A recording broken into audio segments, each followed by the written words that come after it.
Halo semua, lagi nungguin para selebgram dulu nih.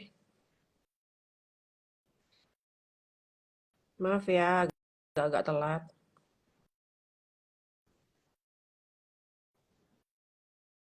Ternyata kalau lo ngomong live gitu tuh nggak ada respon tuh nggak enak ya. Kayak ngomong sendiri gitu sama layar.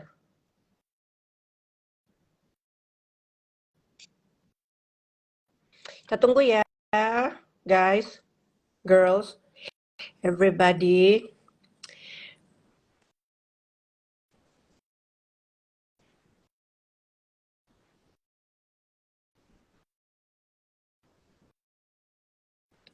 Boleh lab ditemani, boleh dan. Tar dulu ini kayak, tar dulu ini gue sebel ini. Tar dulu nih sampai semua unable to join deh ini. Maaf ya, Gen Gen apa? Ini nggak lucu banget tuh gue ngomong sendiri. Bego banget. Ngomong sendiri sambil nunggu yang lain berhasil di-invite karena semuanya pakai apa namanya nih IndiHome. Nah, akhirnya ada orang lain bisa diajak ngobrol nggak sendirian deh gue. Ternyata nggak seru banget ya gitu ngomong sendiri gitu. Ini Nael udah masuk belum sih? Nah, udah. Yeay, Kakak Halo, Nael. Oke, akhirnya junior, semua aduh, berhasil aduh, masuk ya kakak-kakak dan semua yang udah ada nih, ya fans-fansnya Mbak Zoya, Mas Nail, Mas Nail. fansnya Mbak Ringking dong. Mas Aduh, Nael. Mbak Riki nggak punya fans. Mbak Zoya mana sih kok gue nggak kelihatan ya Mbak Zoya? Segede gitu nggak lihat lo, Nil? Di layar Kita udah aku sebelahan lihat. begini, enggak ya? Freeze ya? Enggak. Gue nggak free sih. Enggak. Oke, oke, oke. Sip, sip, Oke, sip, sip. udah aman. Mbak Zoya, Wih, gila sehat-sehat ada semua. Alex Tihar nih. Jarang-jarang nih Alex Tihar nonton. Hai Yeni. Oke. Wah, ada yang di Bali, asik. Oke, ini berhubung udah jam 7 lewat gitu ya. Lewat 6 doang sih. Jadi gue mau say hi dulu buat semua yang ada di sini. Nael, Zoya, terutama yang udah meluangkan waktunya di malam hari ini. Jadi ini adalah kegiatan dalam rangka Dias Natali Psikologi ke-64. Dan ini udah Hmm. sesi IG Live yang keempat nih. Baru udah tiga, ini yang keempat dengan judul eh yang seksi. Kalau kata Mas Hari itu kalau judul buat marketing tuh harus seksi. Makanya judulnya adalah ya, Ketika Cinta Menjadi Petaka. Asik. Penasaran kan? Pasti semua yang belum tahu gitu kan ya. Jadi cinta membawa jadi petaka itu kan sebenarnya cinta kan harusnya manis, baik gitu kan ya. Maksud gue manis baik itu adalah kayak ya Bikin kelepek-kelepek. lepek-lepek gitu lah. Nah, tapi kadang-kadang kalau kita keterlaluan cintanya overlove atau kayak zaman sekarang disebutnya bucin. Bucin itu budak cinta ya? Ya, Atau butuh cinta? budak cinta. Budak cinta Ya, ya, oke. apakah cinta Jadi jawab? kayak bucin-bucin gitu kan kadang-kadang malah kayak bisa melewati batas. Nah, melewati batas yang berdampak negatif itulah yang kita bisa bilang bahwa itu menjadi petaka gitu kan. Membawa dampak negatif itu nggak harus ke orang lain, tapi bisa juga ke diri sendiri gitu kan. Kayak orang yang terlalu cinta sama pasangannya terus jadi cemburu buta, posesif, terus Hmm, malah jadinya hmm. nggak bisa tidur nungguin pacar. Kok gue nggak di WA sih, gue nggak dibales ya Kalau belum gitu. Terus sleep kayak call, belum bisa tidur, ya ya kan? macam-macam gitu lah tiba-tiba WA si pasangannya udah kayak 300 message gitu. Kamu di mana yang. Kayak tadi gue nge-WA lo gitu loh, Nel. Iya, iya, iya, Foto-foto Super iya. foto kamu posesif lagi di soalnya mana? kalau Foto gue. lokasi, foto. Kayak Itu kalau juga mesti share dapat live vlog itu juga ya, share live share vlog. share Share live live vlog. love gitu kan. Jadi kadang-kadang tuh antara cinta, sayang, khawatir dan posesif tuh kadang-kadang agak tipis ya bedanya tuh. Nah, Hmm. yang kita mau omongin tuh kayak seperti itu sampai yang akhirnya tindak-tindakan berdampak negatif itu ke arah eh, pidana. Nah, ini tadi gue lupa ngenalin, soalnya gue pikir kan kalian udah terkenal ya. Kayak Zoya Amirin, itu dia psikolog klinis dan juga seksolog wanita Indonesia yang pertama, Asik. gitu kan. Wow. Dia lulusan psikologi UI, dan dulu dia sempat jadi dosen juga, dosen perilaku seksual, yang kalau dia ngajar, itu anak-anak dari fakultas lain itu pada ikut sit in di kelas demi nonton, demi ikut dengerin kuliahnya. Waktu itu sama almarhum Prof. Salito ya. Nah, kalau Nael itu nih juga ternyata udah jadi Ini adik ketua kelas loh dia. Arifin. Hah? Adik kelasnya Kak Arifin Pak dan Kak Ketua Zoya. Asifon. Nael ini nih adik teman saya loh. Loh. Nah, dia itu ketua APSIFOR. APSIFOR tuh Asosiasi Psikologi Forensik Indonesia. Makanya nih dia ada di sini tuh untuk membahas kalau nih semua tindak bucin yang kelewat batas itu bisa jadi tindak pidana tuh seperti apa sih contohnya? Oke, gitulah perkenalan singkat Mbak Kak Arifin, dan Mas Sang. tapi aku di sini ngomong pendapat pribadi ya, jadi bukan atas nama Apsifor. Harus disclaimer dulu nih, oke? Oke, jadi dia tuh ngomong Dia atas nama Disclaimer, Nael disclaimer. Semampau ya. Wakil diri sendiri. Iya. Cuman kayak dia juga dosen psikologi, jadi terserah lah dia mau jadi Nael, mau jadi Nana gitu kan, Nana Alam. Oke, ini alumni 99, ini kan acara Dias kan? Oke lah, siap. Ya, jadi ini kita dari angkatan berbeda-beda nih, ada yang 98, 99 dan 97. 97 di UI-nya ya, gitu. Ya mesti tekankan gitu ya, 97 Tekankan. di UI. Oke, gimana nih Mbak Zoya menurut lo?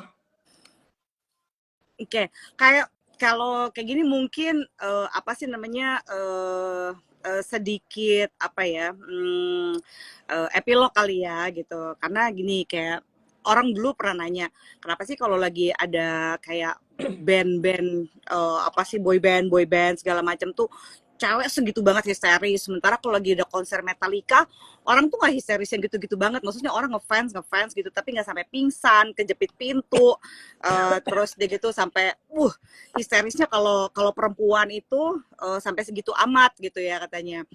Nah ternyata kalau misalnya kalau kita mau lihat dari apa sih salah satu penelitiannya si Helen Fisher, ternyata memang obsesi dari relatif kebanyakan perempuan itu sebenarnya berawal dari ininya mereka juga, apa sih namanya, kalau mau dibilang halu, bukan halu juga ya, kalau halusinasi kan kayaknya oh kok nih perempuan kebanyakan mimpi atau aneh-aneh, tapi kadang-kadang gini, perempuan ketika dia ngefans terhadap sesuatu gitu ya, dia suka terutama misalnya idola laki-laki gitu ya, ini dalam konteks heteroseksual, itu obsesinya itu sampai segitu amat mereka tuh mampu gitu secara sosial biologi membayangkan bahwa orang itu udah kayak nikah sama dia, hidup sama dia, ini sama dia. Jadi kadang-kadang kemampuan perempuan sebenarnya untuk berpikir banyak hal pada waktu bersamaan, kalau udah urusan cinta, ini sebenarnya relatif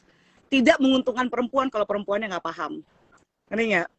Jadi si perempuan itu kalau misalnya baru juga kenalan, maksudnya halo kenalan, namaku Zoya, oh aku Nael, oh udah ngebayangin, wah nanti kalau Nael jadi suami gue bakal begini, kebayang orangnya kayak gini-gini, udah kayak papan catur di depannya, padahal baru juga kenalan namanya gitu. Nah itu ada kecenderungan secara sosiobiologi yang ternyata perempuan itu miliki gitu.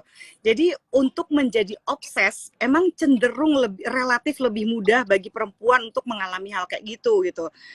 That's why kalau misalnya kita ngebahas topik ini, penting untuk kita juga mengenali dorongan-dorongan biologis kita gitu ya. Dan itu yang kadang-kadang kalau misalnya keterusan, terus kalau kita nggak sadarin, ini yang bisa jadi bucin gitu ya, bisa jadi yang paling rame kayak misalnya kalau kita lihat di koran-koran kasus-kasus pelakor ya kan. Kalau misalnya ada kasus apapun gitu, kalau misalnya ada perselingkuhan, pasti nanti yang paling rame adalah si perempuannya.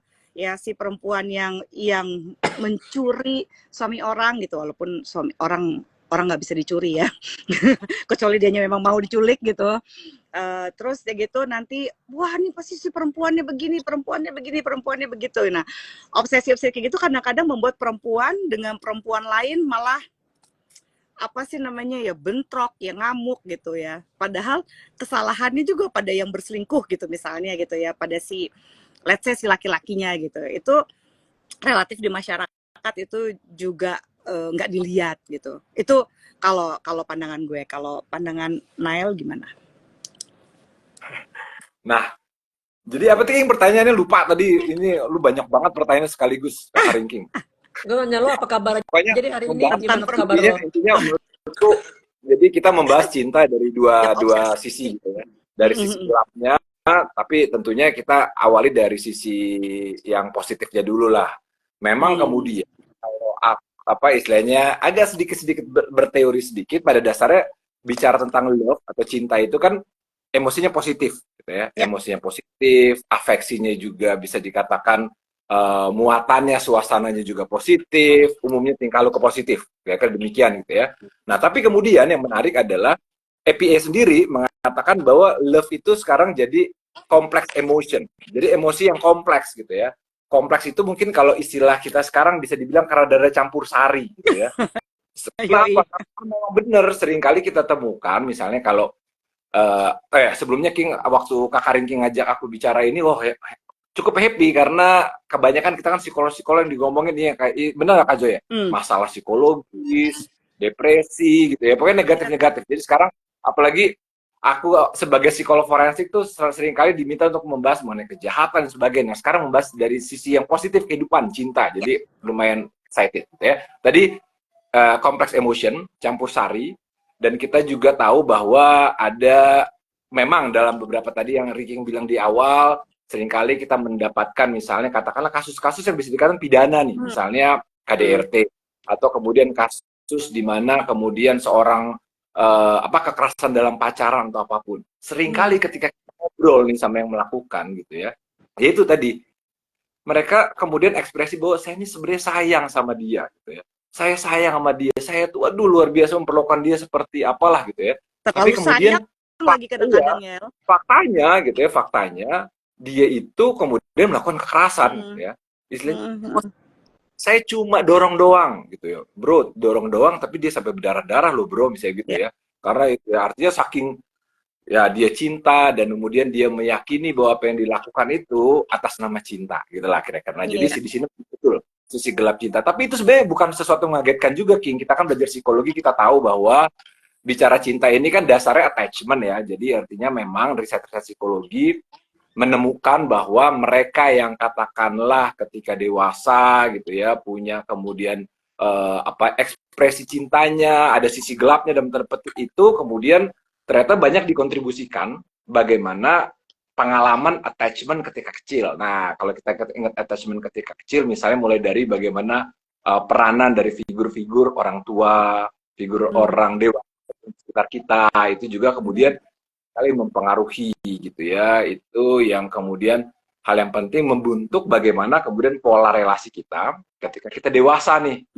Dan memang aku pikir teori-teori psikologi itu powerful loh, dalam arti menjelaskan misalnya kenapa kok ada seorang yang tega-teganya melakukan kekerasan pada katakanlah suaminya, istrinya, kebanyakan pada istrinya ya, tapi tidak tertutup ada kekerasan pada laki-laki gitu ya. Nah itu juga dipengaruhi psikologis. Tapi nggak hanya psikologis juga, kalau kita lihat masalah-masalah sisi gelap cinta ini juga multifaktor ya nggak sih Kak Zoya? Tadi Kak Zoya bilang pelakor ya. Nah ini aku juga rada kaget ya, bahwa dulu waktu kita belajar psikologi jadi mahasiswa S1, kita nggak kenal kan istilah pelakor. Apa itu pelakor? Ya.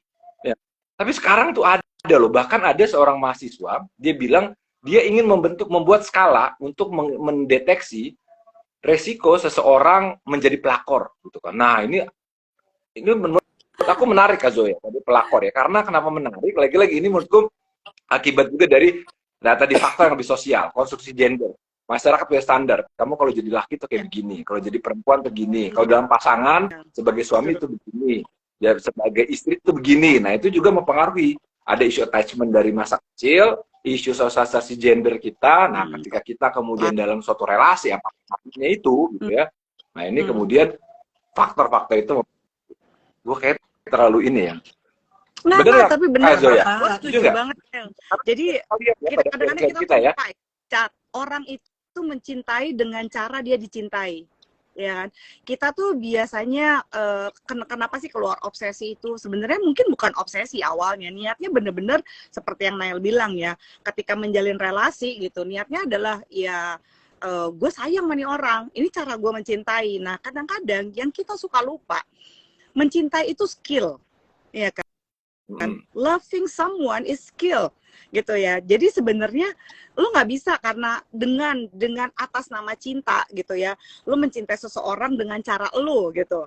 Nah cara lu itu belum tentu sehat gitu kan. Kita mencintai orang dengan cara dia mau disayang gitu, itu juga kadang-kadang penting kan. Kadang-kadang ketika kita udah mencintai seseorang, yang di pikiran kita adalah, loh kan gue sayang sama dia, begini cara gue mencintai dia, kalau dia juga bisa nerima, kenapa lo pada ribut? Nah itu kan yang kadang-kadang orang kayak nggak mau melaporkan kalau ada KDRT gitu kan ya, atau ada orang yang aduh tapi gimana ya, dia tuh sebenarnya sayang gitu ya, tapi cara dia mencintai karena attachment yang Nail bilang tadi.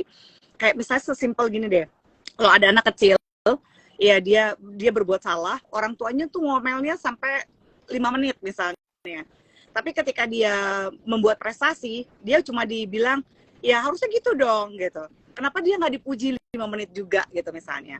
Itu secara nggak langsung membuat dia belajar bahwa kalau misalnya gue sayang sama orang seperti orang tua gue sayang sama gue gitu ya, kalau misalnya pasangan gue, orang yang gue sayang, melakukan kesalahan, gue boleh ngomelin dia panjang kali lebar gitu ya, karena setahu gue begitu cara mencintai ya, attachment yang Nail bilang tadi gitu.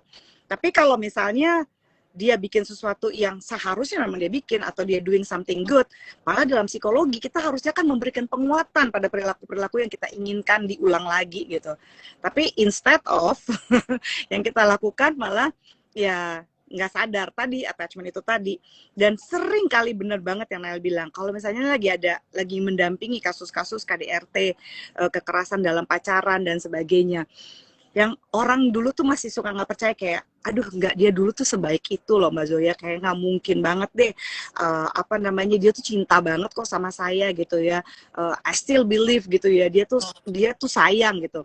Tapi caranya dia mencintai adalah dengan mukul, caranya dia mencintai adalah dengan menyakiti gitu, dan dia tetap bisa mengatasnamakan cinta gitu ya, dengan yakinnya bahwa ya kan, kalau misalnya dia berbuat salah gitu ya, karena gue sayang sama dia mesti gue pukulin gitu. Dan masih banyak juga yang cari pembenaran juga atas nama cinta gitu. Nah yang mungkin yang darurat sekarang gitu, satu, kita tuh kayaknya juga relatif darurat ini ya, empati, terus boundaries gitu. Kadang-kadang yang tadi kayak pertanyaan Rinking, apa sih yang bisa ngebedain antara orang tuh cintanya tuh sehat, apa dia udah mulai obsesi? Kadang-kadang mungkin kita juga nggak sadar sama boundaries kita sendiri gitu. Apakah kita layak disayang dengan cara kayak begini gitu? Do we deserve to be treated like this gitu? Dan apakah kita mencintai pasangan kita, apakah ini namanya trust? Apalagi kalau trust udah pernah terlanggar gitu. Terus gimana ya caranya kita mau mencintai lagi gitu, dengan cara yang berbeda gitu, dan dengan yang lebih sehat gitu. Sayangnya kan kenapa pembicaraan ini juga jadi menarik gitu, dan waktu itu gue tertarik untuk ngebahas ini live bareng-bareng gitu ya sama Nail waktu ditawarin sama Rinking, karena ya gitu, kita tuh bener-bener darurat cara mencintai yang lebih sehat gitu, yang nggak kebanyakan kita lihat gitu kan di sekeliling kita gitu. Kita mengatasnamakan cinta dan seolah-olah kita boleh berbuat apa aja gitu. Ya nggak bisa gitu kan, gue cinta sama dia tuh kan milik gue gitu. Padahal kan relationship is not ownership gitu. Tapi gara-gara kepemilikan ini tadi, sekali lagi atas nama cinta, seolah-olah kita entitled gitu untuk melakukan sesuatu terhadap pasangan kita gitu. Oh saya boleh iniin laki-laki atau perempuan yang ngegodain dia gitu, karena dia milik saya. Jadi kalau ada seseorang yang mengganggu milik saya ya, dengan ini konsep cinta saya, ya saya entitled gitu untuk melakukan apa aja, untuk viralin dia, jelekin dia di sosial media gitu, atau melakukan apapun. Yang penting ya kayak misalnya tadi, cemburu lah, apapun itu gitu. Nah kadang-kadang orang lupa gitu ya terhadap boundaries itu sendiri, sama cinta itu sendiri gitu. Sebenarnya kayak gitu sehat nggak sih cintanya? Gitu kalau menurut gue. gimana Ibu moderator thinking? Gimana Nel? Iya. Nggak, mungkin satu hal ya, sebelum pertanyaan yang lebih lanjut, yang mau aku tegaskan dari Kakak Zoya, setuju banget bahwa cinta sama kekerasan itu dua hal yang incompatible, Yes. gitu lah istilahnya. Jadi, itu dua hal yang jadi ingat ini nggak, almarhum Prof. Meli ya, Kakak Zoya dulu waktu kita belajar psikologi, kan dia ngajar relaksasi ya. Bagaimana yang tegang sama relax itu incompatible.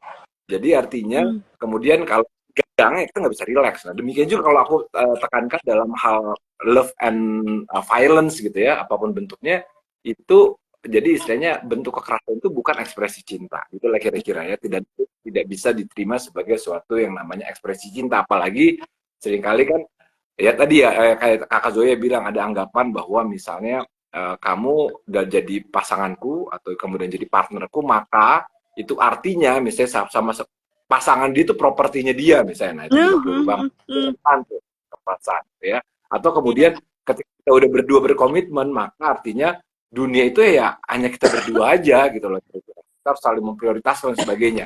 Nah, itu juga.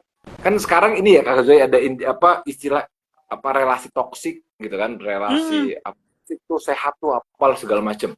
Tapi menurut aku sih gampangnya kudu pertama dalam relasi itu lebih banyak emosinya positif dong gitu loh kira-kira. Marilah kita kembalikan ke cinta di istilahnya pemahaman yang kembali ke kitanya lah tentang bagaimana kita memahami cinta gitu ya. Kira-kira begitu.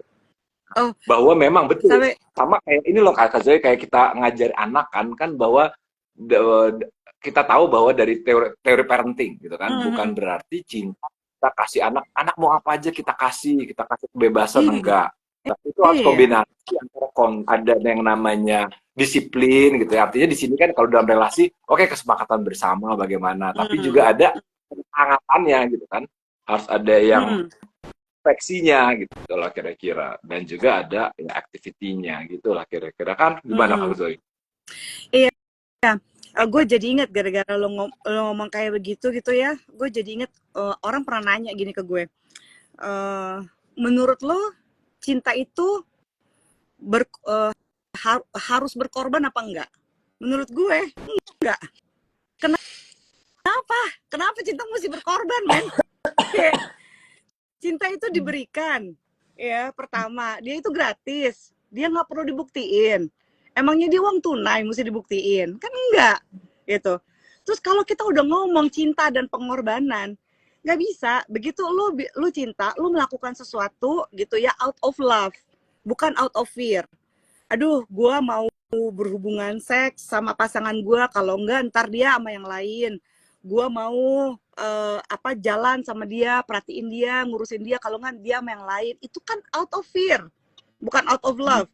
Tapi kalau kita ngomong pengorbanan, kalau lu udah ngomong cinta, lu nggak ngomong pengorbanan. You do it because you love that person, titik. Tapi ketika lu udah ngomong, iya kan, gue kan cinta kan pengorbanan, Zoe. Jadi gue juga mau melakukan ini, soalnya gue berkorban gini. Tunggu.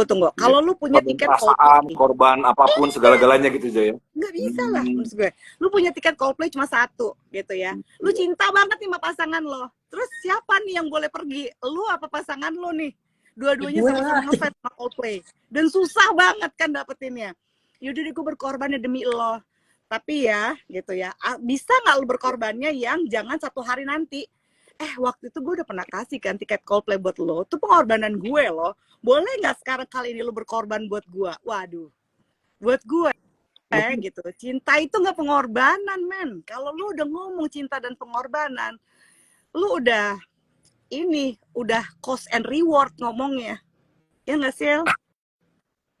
Iya, jadi gini, kalau tentang cinta butuh pengorbanan, kan kalau dirimu kan bilang cinta nggak butuh pengorbanan. Gue sih rada-rada nggak setuju gitu ya. Tapi setelah dengar penjelasan dirimu tuh menarik juga. Artinya gini, bahwa menjadi lebih mudah untuk kita memberikan cinta katakanlah ketika kita juga pertama modalnya memang mencintai diri kita, dan itu memang banyak riset mengatakan gitu loh. Artinya ketika kita masuk dalam relasi cinta tapi kita kemudian dalam arti udah deh nggak apa-apa deh gue nggak kasarnya gitu ya, misalnya seorang ibu bisa dipahami memang ibu kan misalnya kalau cinta ke anaknya dia nggak makan, anaknya makan gitu lah kira-kira. Ini contoh yang simpel aja lah, ekstrim. ya memang demikian pengorbanan tuh dalam hal itu gue rasa perlu. Tapi bayangkan kalau kemudian ibunya terus-terusan begitu gitu kan, ya kan, dia nggak misalnya terus-terus nggak makan, dia nggak memperhatikan dirinya dia, ya kan waktu dia untuk kemudian, sedangkan anaknya butuh ibunya lebih panjang lagi Ya, gitu kan. Nah ini kan jadi terhambat tuh.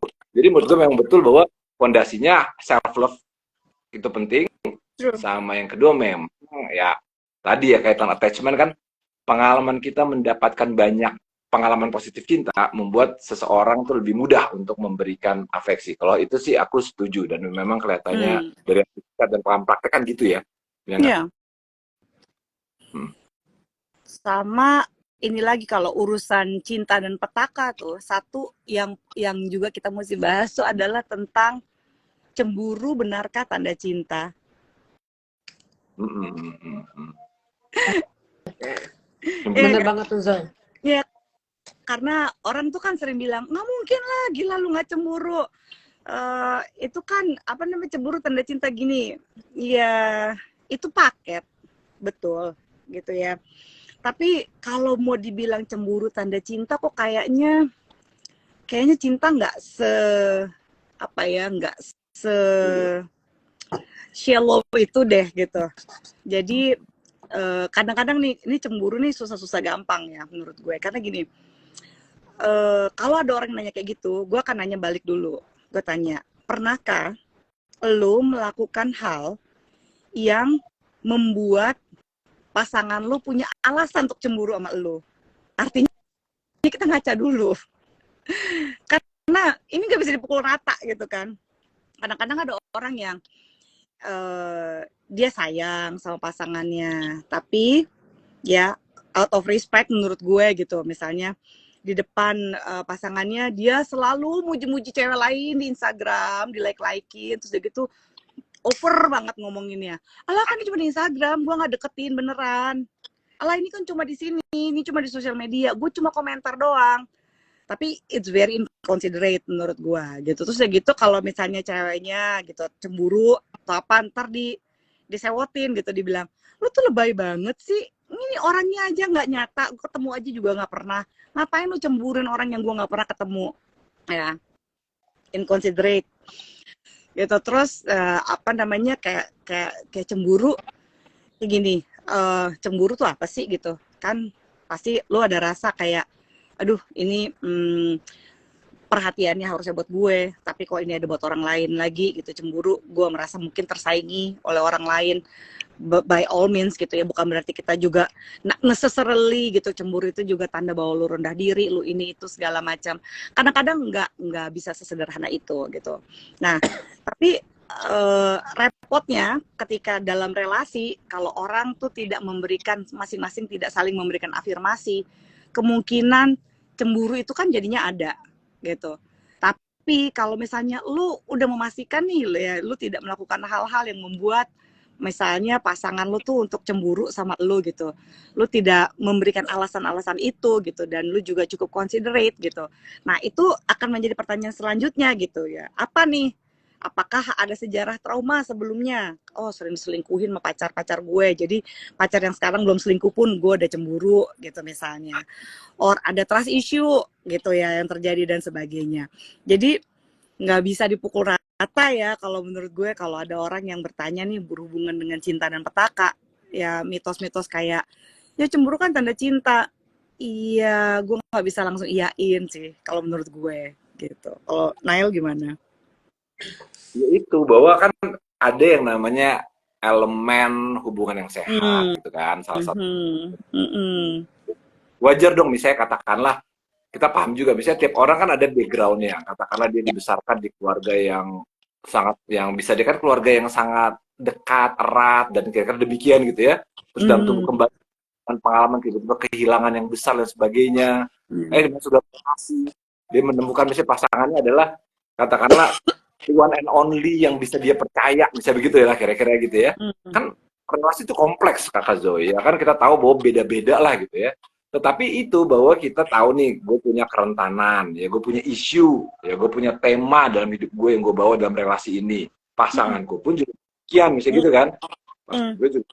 Ya, nah lalu kemudian Ya intinya sih menurut aku sih ini lebih kepada mengkomunikasikan. Ketika misalnya pasangan ini sangat worry atau bahkan mungkin bisa bilang over worry ketika Ya. misalnya suaminya atau partnernya dinas keluar kota sering-sering atau pulangnya malam dan sebagainya gitu kan. Nah, ini menurut gue sih perlu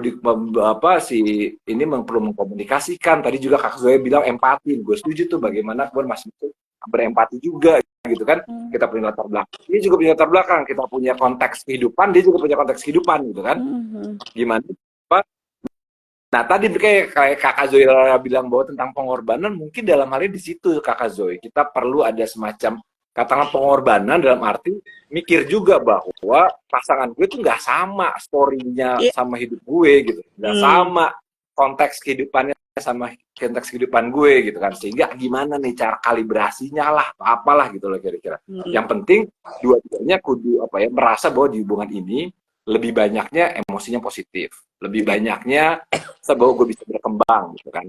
Pasti lah nggak mungkin ada yang 100% senang-senang, nggak, pasti ada negatif-negatif. Tapi ibaratnya kalau ditimbang nih, kita kuantitatif dikit nih ya, kalau ditimbang harusnya ya lebih banyak ya penghayatan yang positif. Kenapa? Karena dengan emosi positif itu kita bisa jalanin kehidupan juga lebih asik gitu kan, lebih manageable gitu. Ditambah lagi dunia sekarang kan penuh drama tuh kira-kira gitu ya. Jadi gitulah kira-kira. Jangan dia berharap dari pasangan dapat oksigen, tapi malah kemudian kehabisan oksigen. Sedangkan dia perlu oksigen buat dia misalnya sama anaknya, buat dia sama teman-temannya, buat dia juga di keluarga. Gitu. Begitu sih. Ya. Kadang-kadang sih cara komunikasi itu juga ya yang cukup ngaruh ya kalau gue perhatiin. Jadi kita tuh seringkali yang sebenarnya ini adalah basic skill ya, yaitu kita itu belajar melabel perasaan kita gitu. Kita susah mau jadi asertif gitu, bagaimana mengartikulasikan apa yang kita rasain, bagaimana mengkomunikasikan yang kita rasain. Kadang-kadang kita aja bingung sama perasaan kita, kayak cemburu itu kan nggak ada masuk akal, nggak ada logikanya, ya kan? Cinta juga nggak ada logikanya sebenarnya. Bukan cuma kata Agnes mau nikah aja sih gitu, tapi emang nggak bener-bener memang beyond logic. Jadi artinya menurut gue sih pertama misalnya kita ada perasaan cemburu, oke, acknowledge itu, lalu kemudian coba untuk cari sebenarnya apa sih maknanya, gue mau bilang apa sih dari cemburu gue, apa sih, ada apa, pemahaman mengenai diri gue, pemahaman mengenai pasangan juga gitu Kak Zoe. Menurut gue itu penting, tapi yang pasti kalau cemburu itu kemudian berevolusi jadi yang namanya controlling. Iya. Ya, controlling, mengendalikan. Nah, di situ tuh itu udah dekat banget tuh sama yang namanya relasi berkekerasan. Karena biasanya umumnya itu ada controlling dari satu pihak tuh, dia punya power ngontrol gitu kan, ngontrol dalam banyak hal gitu. Nah, di situ tuh itu udah semakin ya jadi petaka lah, itu seperti judul topiknya ini. Iya benar. Di situ sih perbedaan tipisnya. Jadi kalau misalnya jadi cemburu itu juga jangan kita langsung kita tepis gitu kan ya, pasti gitu yang namanya emotion gitu itu kan pasti ada sumbernya. Cemburu mungkin Mbak Bazo ya kan, right gitu. Cemburu itu kan pasti ada sumbernya gitu. Kenapa sih itu, apa gue lagi insecure atau misalnya ada sesuatu yang berubah dari pasangan gue sehingga gue menafsirkannya ini sebagai aduh nih gue cemburu nih, gue terancam nih gitu kan ya, this must be something gitu ini. Kalau misalnya kita nggak recognize itu, nah itu yang bisa jadi petaka sih ujung-ujungnya. Kita bukan berespon ya, kalau istilah psikologi itu kita bereaksi gitu jadinya. Nah reaksi ini yang kadang-kadang ya bahaya gitu kan ya, bisa bikin petaka gitu. Tapi itu ya cemburu Mbak Zoe, gue jadi ingat satu kasus yang cukup pelik waktu awal-awal, jadi udah cukup lama nih. Jadi bagaimana kemudian seorang suami gue temui itu di lapas ya, di lapas KDRT, oke. Tetapi yang menarik gitu ya, karena ada isu-isu tentang kecemburuan nih. Tapi yang menarik adalah dari sebenarnya waktu itu biasa-biasa saja, kalau intinya ya kayak kita nih lagi ngobrol-ngobrol gitu, terus dia mendengar si pasangannya kayak di sebelah sana telepon-teleponan dengan orang lain, kira-kira begitu. Nah, cemburu gitu, ada cemburu juga dan sebagainya. Nah, yang menarik adalah ada yang namanya ketika kemudian komunikasi. Nah, ini juga penting. Ada eskalasi emosi yang meningkat intens dan cepat. Dari kamu tadi ngomong sama siapa sih? Jadi kan baik-baik. Kamu tadi ngomong sama siapa? Enggak, itu temanku. temen siapa kok kamu ngomong sama temen tapi kayaknya mesra banget sih gitu lah misalnya ya. Terus bilang, kepo banget sih gitu. Nah udah mulai naik nih. Lah kan aku suami kamu. Ya biarin aja dong sebagai kamu tuh terlalu nggak curiga dan sebagai oh akhirnya naik. Naik tinggi. Akhirnya kemudian sampai gue inget. Jadi dia bilang si istrinya jadi malah marah-marah, ngungkit-ngungkit masa lalu, ngungkit-ngungkit hal-hal yang lain, si suaminya juga tersinggung, ya, teriak-teriak terjadi. Jangan sampai tetangga tahu yang singkat kata gitu ya, to make this long story short. Dia tariklah istrinya ke dalam dapur dan kemudian terjadilah kekerasan yang berakibatkan kematian istrinya. Suaminya harus masuk bui mempertanggungjawabkannya gitu ya. Tapi yang mau gue lihat di sini memang itu loh bahwa perlu juga kita eskalasi emosi. Maka kemudian kalau kita bicara cinta memang perlu juga yang namanya mengatur emosi, meregulasi emosi gitu ya, biar nggak over, nggak juga terlalu ini gitu kan, merusak gitu. Oke, thank you loh Kakak Zoe, Kakak Nael. Ini ada pertanyaan, cuman nanti kita mulai 5 menit lagi kali ya jawab pertanyaan. Bagi yang mau nanya, nanti boleh bisa dituliskan. Gue sekarang mau nanya ini. Dari tadi kita ngebahas, bukan kita sih, kalian ngebahasnya itu adalah cinta pada dan kita cinta menjadi petaka pada partner pasangan romantis ya.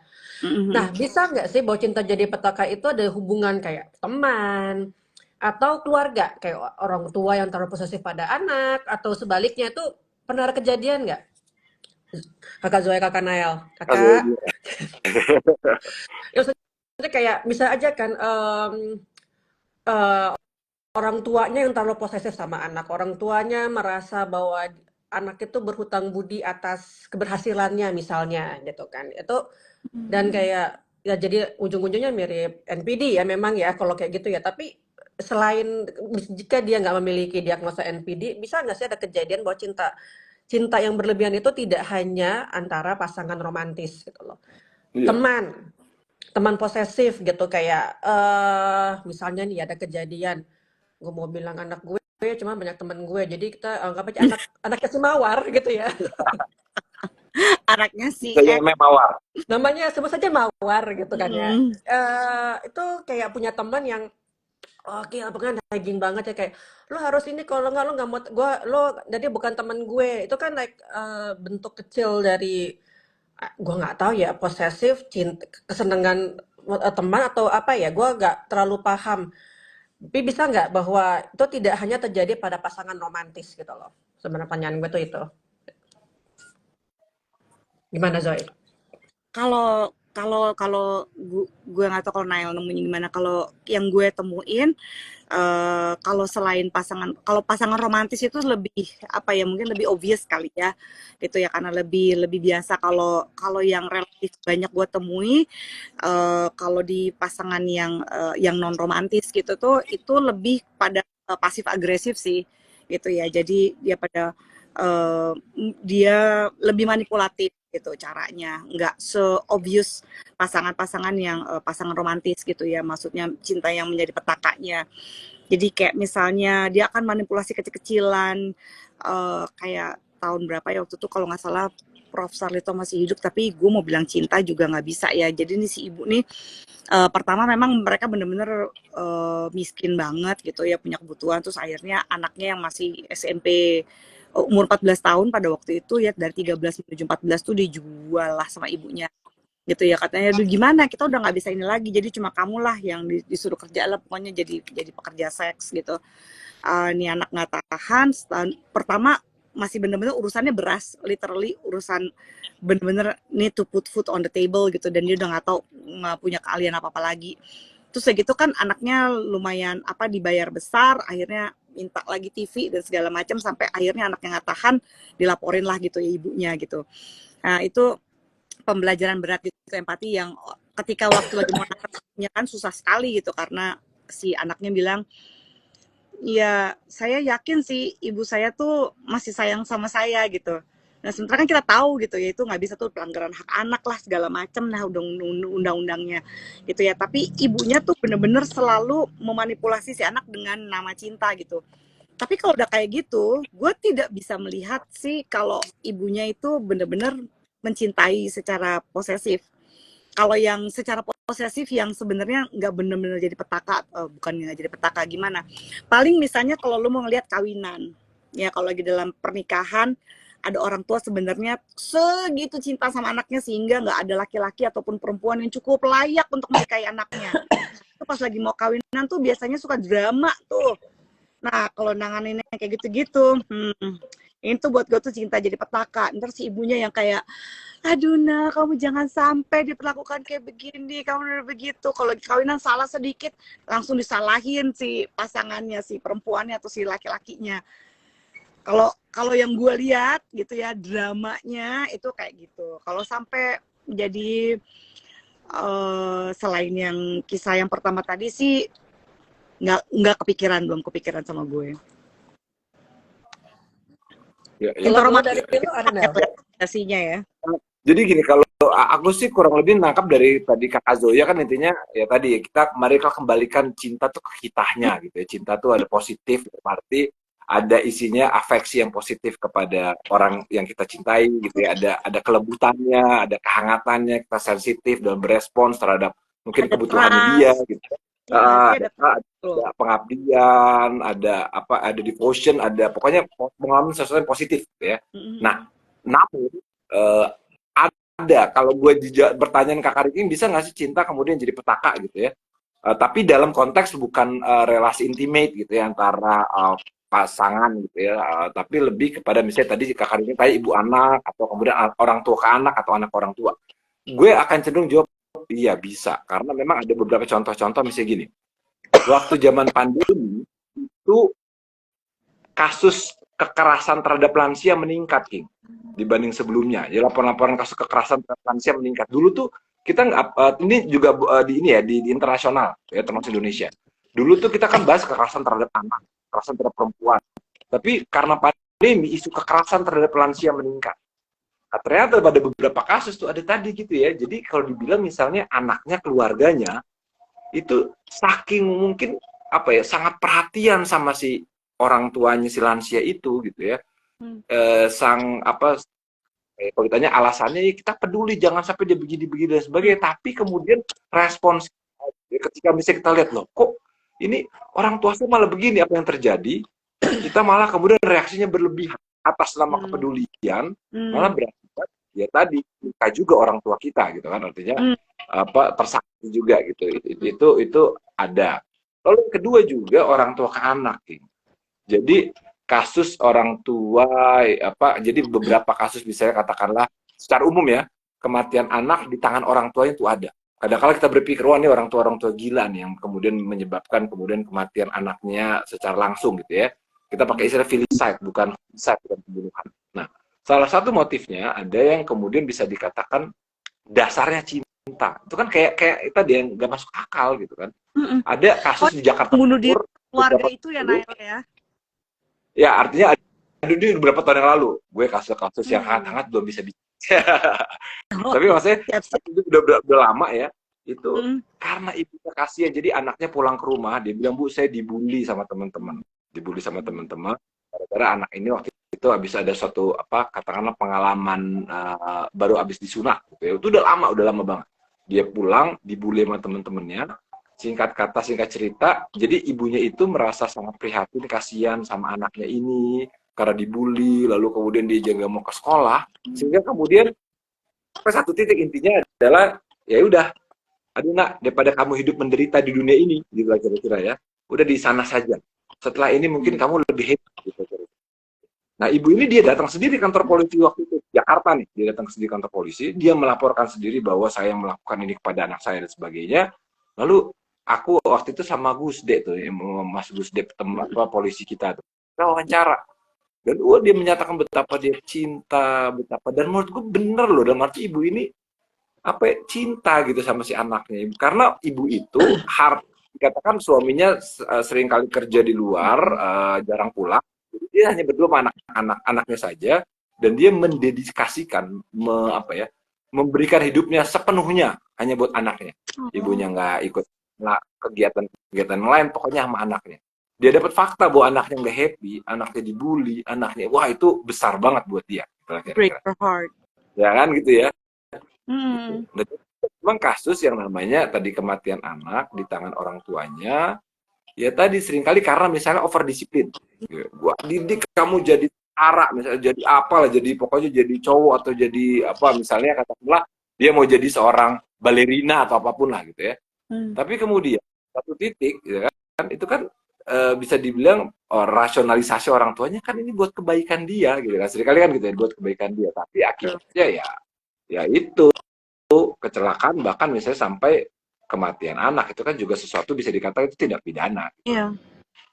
Gitu lah kira-kira tuh. Jadi bisa aja gitu. Oke. Ya. Ya, thank you, Nel. Zoe, maaf nih ada intruder masuk kamar gue. Sebut saja Mawar, sebut saja Mawar. Oke, ini ada pertanyaan. Nanti ada pertanyaan dari Peggy tuh, tapi nanti bisa pas di akhir tuh nanti kita jawabnya. Nah, ini ada pertanyaan dari Henry Apek. Henry Apek. Henry, Ya.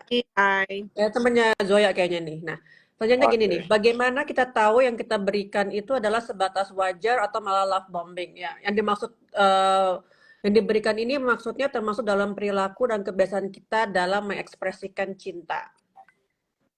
Gimana, apa wajar apa tadi, King? Gimana sih, dengerin dong. Bagaimana kita tahu yang kita berikan adalah sebatas wajar atau malah love bombing? Yang diberikan ini maksudnya termasuk dalam perilaku dan kebiasaan kita dalam mengekspresikan cinta.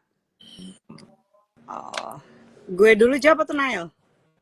Terserah kakak Zoya dulu tuh. Jadi kita tahu berlebihan apa enggak sih, sebenarnya kita mesti jujur sama intention kita. Love bombing itu kan adalah bentuk manipulatif. Ya, jadi love bombing itu kalau kita memang bertujuan melakukan, misalnya kita memuji, memberi perhatian, meng-grooming gitu seseorang dengan tujuan supaya dia lengah. Dan ketika dia lengah, dia itu bisa kita kontrol. Itu tujuannya love bombing. Nah, kalau kamu tidak mau memberikan love bombing, yang harus kamu pikirkan adalah saya memberikan perhatian ini karena saya memang memperhatikan dia, atau tujuan saya apa? Jangan-jangan saya memberikan ini supaya dia nurut sama saya, dia bisa saya kontrol, bisa saya ini, itu love bombing. Gitu. Jadi kalau supaya tahu kita nggak berlebihan, gitu, itu sih sebenarnya kembali kepada ketulusan kita, gitu. Bener-bener tulusnya, bukan tulus penyanyi ya, tapi kayak oke, gue mau kasih perhatian ke Ringking, gue mau kasih perhatian ke Nael ya karena ya gue mau kasih aja karena gue memang begini orangnya, gue baik aja gitu. Gue atentif. King, lu lagi pilek ya? Nael, lu gimana flu-nya, udah sembuh belum gitu. Gue nanya itu bukan supaya dia mikir gue teman yang kayak apa, enggak, karena I really do care mereka itu sehat-sehat apa enggak gitu. Jadi kembali lagi pada intention kita gitu, supaya itu membedakan antara kita memberikan sesuatu berlebihan, kita menjadikan itu love bombing atau enggak. Kalau gue tuh. Silakan Nail. Iya. Gue gak akan bahas tentang love bombingnya, tapi lebih ke ekspresi cintanya, Kak Zoe. Karena pertanyaan itu membuat gue connect kepada kita seringkali di masyarakat, termasuk gue sempat kemudian terekspos dengan yang namanya konsep love language. Ingat gak? Ya kan, bahwa tiap orang ekspresi cintanya beda-beda tuh. Ada yang katanya word affirmation, ada yang physical touch, ada yang gift, segala macam itu ya. Nah, itu gua mungkin kita dapat data, oh saya memang lebih cenderung seperti ini gitu ya.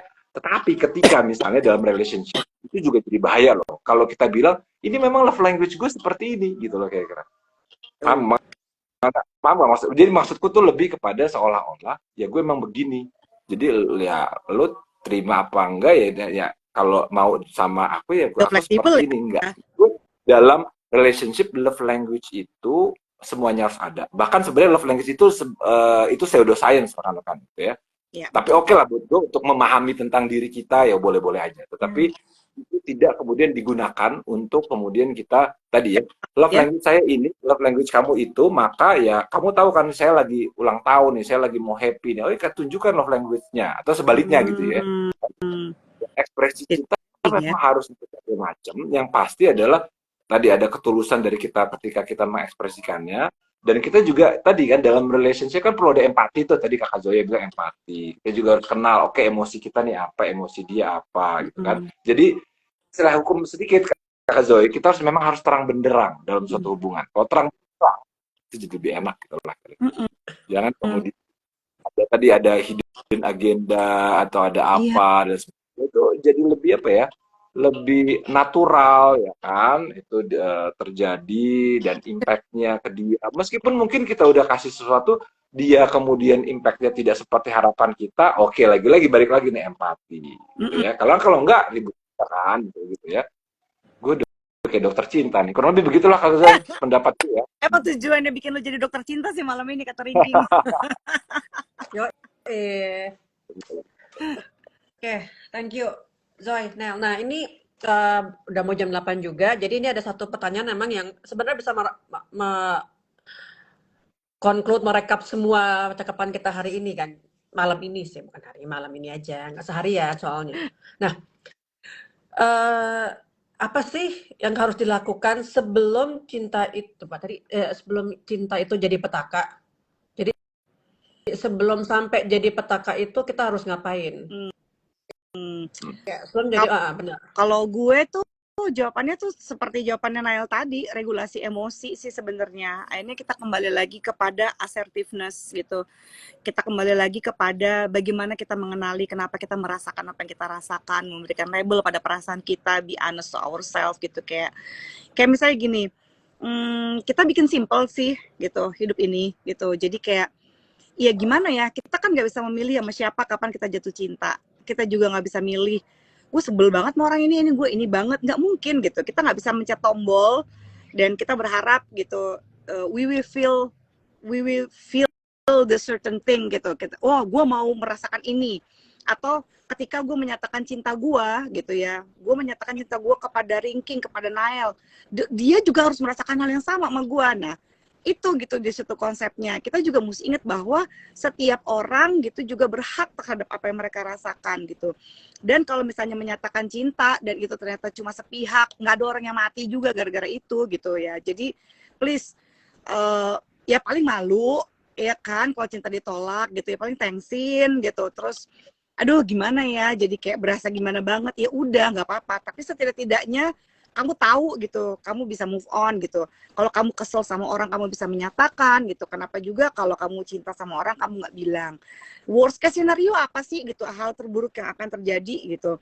Nah kadang-kadang orang suka bilang ini, ya gimana ya, gue kan cinta sama dia, tapinya gimana? Kadang-kadang statusnya juga udah nggak oke sama Zoya, ya itu gunanya kita punya prefrontal cortex gitu. Kita pakai nih akal budi kita gitu, bahwa betul, follow your heart gitu ya, but take your brain with you.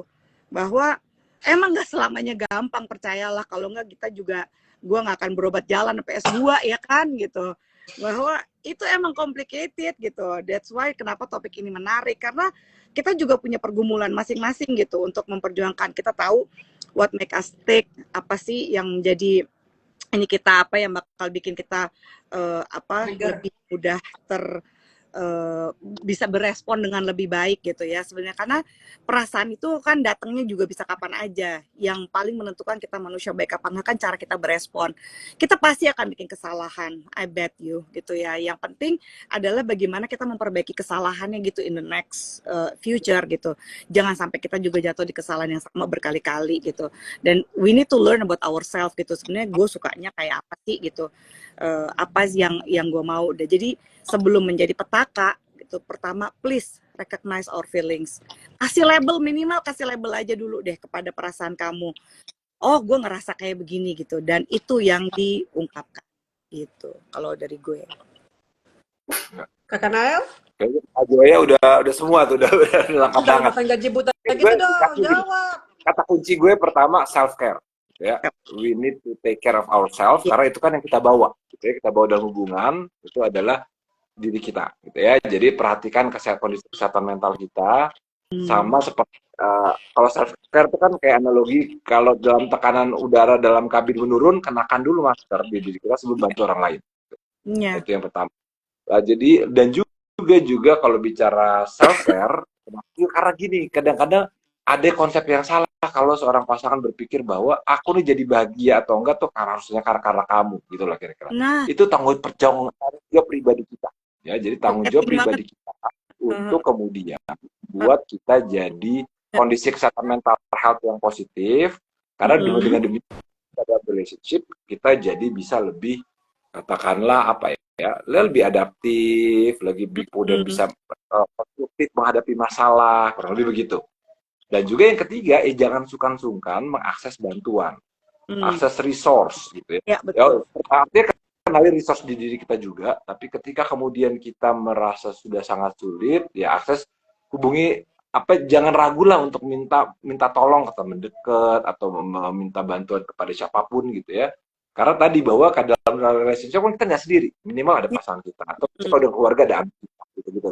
Jadi mungkin itu kali ya Kak Riki, supaya sebelum jadi petaka, take care of your mental health. Take care of your mental health ya Kakak Nael ya. Akses bantuan, akses dukungan kalau misalnya memang ternyata sulit. Gitu. Oke. Akses dukungan ini juga pas sesi yang kemarin tuh gue tambahin aja, itu juga jadi yang Women Empowerment at Work tuh yang pasti ya sama Bacit, Malia, itu juga hal yang penting. Jadi access your resources, know your support system. Kan kalau misalnya support system lo nggak ada, carilah yang profesional. Iya. Nggak ada ya kan. Jadi kalau misalnya nih, bisa juga. Misalnya lo nggak merasa bahwa lo punya resources around you yang cukup, nggak punya support system yang memadai gitu, ya udah carilah yang profesional. Gitu. Ini kayaknya Mbak Zoya digangguin anjingnya ya. Dari tadi. Soalnya rusuh. Ini sebut saja Marvel ya, sebut saja Marvel namanya ya. Oke, nah jadi apa tuh nyambung ya antara jadi mental health kita tuh penting. Mental health. Jadi kalau mental health kita juga jebrot gitu ya, kita ke diri sendiri aja nggak bisa self care, we cannot self love ourselves, dan bahkan kita ke orang lain juga nggak bisa, seperti kata Naila di awal, orang tuh mencintai dengan cara ia dicintai. So kalau dia nggak bisa, dia mental health-nya kurang, otomatis juga ke orang lain juga jadinya tidak baik. Sama ini, kalau bisa gue simpulkan, jadi pertama memang regulasi emosi ya. Regulasi emosi itu memang bahkan tidak hanya di dunia percintaan, di dunia sehari-hari juga gitu sangat diperlukan. Jadi kalau lo udah bisa meregulasi emosi secara umum, nggak hanya di percintaan, misalnya lo udah bisa nih meregulasi emosi yang suka banyak tuh di jalanan misalnya ya, jalan raya misalnya, ya kan, regulasi emosi di iya. Regulasi emosi di jalan raya gitu, kalau lo udah bisa yang sesimpel itu, gue rasa juga lo tuh udah bisa menggunakan cara yang sama untuk meregulasi emosi untuk percintaan, untuk ya asmara, romantisme ya gitu. Tuh, yang pertama. Kedua, ya ini yang tagline-nya Zoya malam ini kayak keren banget ya. Follow your heart, but don't forget to take your brain with you ya. Dari ya, kalau Intan sih itu. Itu seperti kata tadi itu ditekankan oleh Rosalin Aulia gitu ya. Jadi emang itu udah super banget ya. Jadi emang kita mau jadi bucin boleh gitu ya. Lo mau over love boleh, tapi otaknya jangan ditinggal gitu ya Mbak ya. Jadi kalau mau bucin ya pakai biar berapa gram. Kan jadi kalau nggak otaknya ditinggal, nanti tiba-tiba jadi masuk sel gitu kan. Tiba-tiba kayak kesalahan apa gitu. Ya ampun, ternyata gue kelupaan menyiram suami gue dengan kok suami ya, pasangan gue dengan misalnya asam sulfat kebakar misalnya gitu kan, atau nggak sengaja gue gundulin kepalanya lagi malam-malam gitu karena emosi gitu kan, otaknya ditinggal gitu kan. Maksudnya kalaupun lo mau cemburu, kalau menurut gue juga kalau cemburu ya cakep dikit lah cemburunya lah gitu. Kalau untuk perempuan ya, mungkin kalau laki-laki cemburunya mungkin beda. Nah, yang ketiga tuh juga adalah ini, cinta dan kekerasan itu incompatible, gitu kan? Agree. Kita mesti ingat bahwa nggak mungkin kita mencintai orang, tapi kita melakukan tindak kekerasan baik itu psikologis maupun fisik pada orang yang sama. Apapun alasannya. Gitu kan. Apapun alasannya, cinta itu bukan mengatasnamakan cinta itu bukan justifikasi perilaku kita. Ya. Gitu. Ini gue mau balas komennya Vina dulu ya. Bukan isi hati gue ya. Oke, kayaknya sih dari kami di sini masih bersama dengan dia Satari Psikologi 64 ya. Kayak punya Prambors gitu kan. Gitu. Terima kasih untuk Zoya sama Nael, dan untuk yang nonton malam ini, hari Jumat besok kita ada sesi berikutnya loh. Sesi berikutnya tentang anak berkebutuhan khusus. So, kalau misalnya ada yang lo kenal atau misalnya siapapun, tolong bisa di-share juga informasinya. IG kita aja bisa di-share. Di situ tinggal ditonton hari Jumat jam 3 sore bersama pakar-pakar ABK Psikologi UI. Ini di Nah, collab kan ya? Jadi apa? muncul di Instagram gue juga ya. Ini. Iya. Kayak Penting. Soalnya iya, suka lupa iya. collab, sedih. Ya nanti gue Lumayan tadi begitu itu info dari Kak di post Nail. nanti gue collab ya. Udah mulai gatek. Oke, oke. Oke, Kak thank you Nail. banyak ya Zoe, Wah, Mel. Jangan bosan-bosan bye. untuk kita minta Sama-sama, follow Vin. lagi di berikut-berikutnya. Dan untuk Bye. semua yang nonton, makasih ya. Yuk, yuk, yuk. Sampai see Bye. you.